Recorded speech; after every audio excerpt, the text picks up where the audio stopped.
क्या आप जानते हैं कि अमेरिका का पहला सीरियल किलर एक होटल बनाकर मेहमानों को कत्ल करता था? ये है हेनरी होल्म्स की कहानी। उसने शिकागो में 3 मंजिला कत्ल का किला बनाया। ये होटल असल में एक कत्ल खाना था।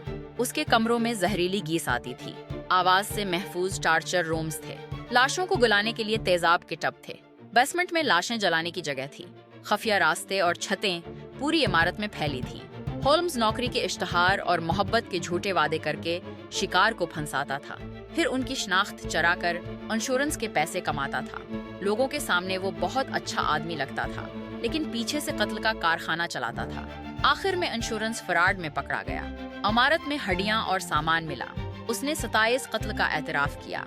अंदाजा है कि उसने 200 से ज्यादा लोगों को मारा होगा।